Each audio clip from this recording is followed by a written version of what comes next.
देखिए, आज कैबिनेट की बैठक हुई और बैठक में लगभग 18 मुद्दों पर मुहर लगी है सरकार की। उसमें जो महत्वपूर्ण बातें हैं वो हम आपको सीधा बता रहे हैं कि भई जो परिवहन विभाग है, अब कुछ नए अंदाज में सामने आ रहा है।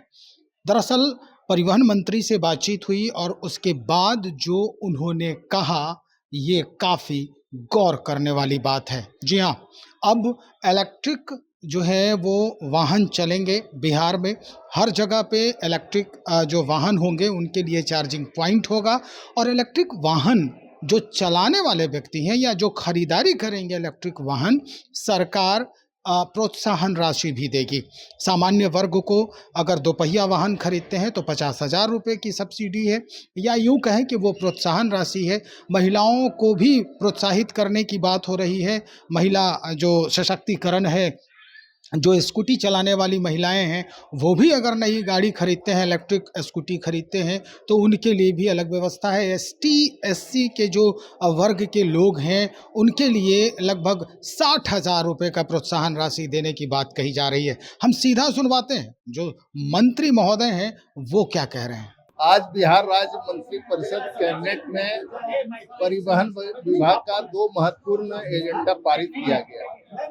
आपको पता होगा कि पर्यावरण की जो स्थिति है या फिर अन्य जो स्थिति है समाज की, तो उसके लिए हमारा विभाग ने भारत सरकार द्वारा जो नीति निर्धारित की गई है कि जो अभी परिचालन में गाड़ियां हैं 2028 तक उसके 15% इलेक्ट्रिक वाहन होंगे और उसके लिए कैबिनेट ने स्वीकृति दी है।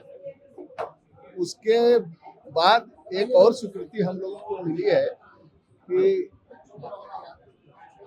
जो इलेक्ट्रिक गाड़ियां बढ़ेंगी उसके लिए चार्जिंग स्टेशन जगह जगह पर शुरू करने की बात की स्वीकृति दी गई है। तो इसमें मेरा यह कहना है कि जो इलेक्ट्रिक गाड़ियां खरीदेंगे तो सामान्य वर्ग को हम लोग जो पहिया वाहन खरीदेंगे तो 50,000 रुपये देंगे सरकार की तरफ से प्रोत्साहन राशि, और एससी और एसटी समुदाय के लोगों को हम लोग 60,000 रुपये का प्रोत्साहन राशि देंगे।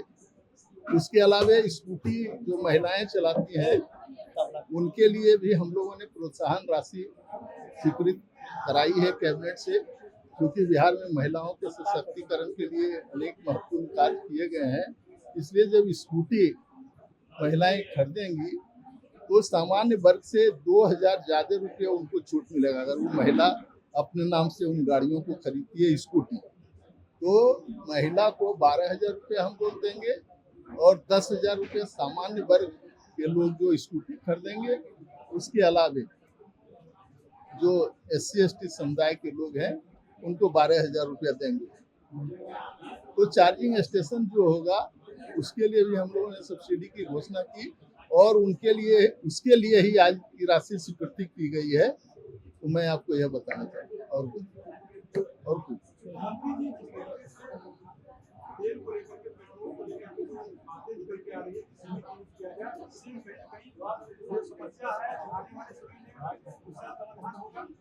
देखिए, उसी के समाधान के लिए तो हम लोग नई नीति लाए हैं कि भी व्हीकल समूचे बिहार में उसकी संख्या बढ़े और जो अभी परिचालन गाड़ियां हो रही हैं उसके 15% हम लोग 28 तक करेंगे और फिर 30 तक हम लोग उसको 30% तक ले जाने का काम करने वाले हैं।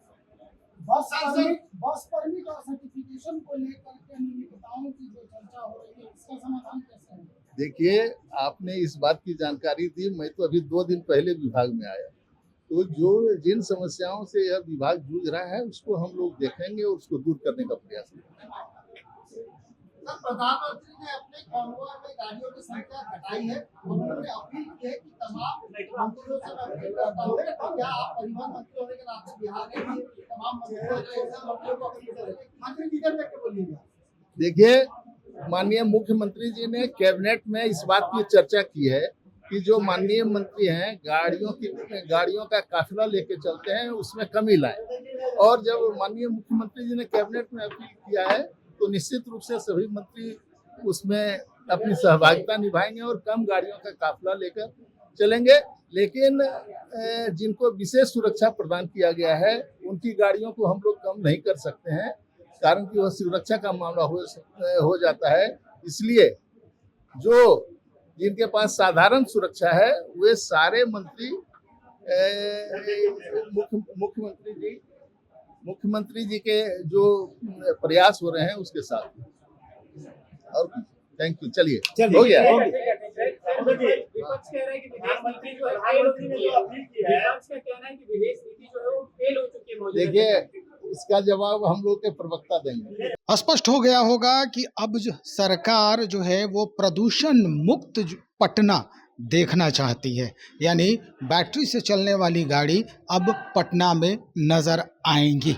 यानी लगभग 15% जो गाड़ियां हैं वो पटना में 2028 तक इसको टारगेट किया गया है कि 2028 तक ये गाड़ी 15% जो हैं वो लगभग बैटरी से चलने वाली होंगी। तो चलिए हम इंतज़ार करते हैं और सरकार के इस योजना का लाभ लेने वाले भी अब मुस्तैद हो जाएं, तैयार रहें और सरकार के इस लाभ को ज़रूर ग्रहण करें। बने रहिए, बहुत शुक्रिया आपका।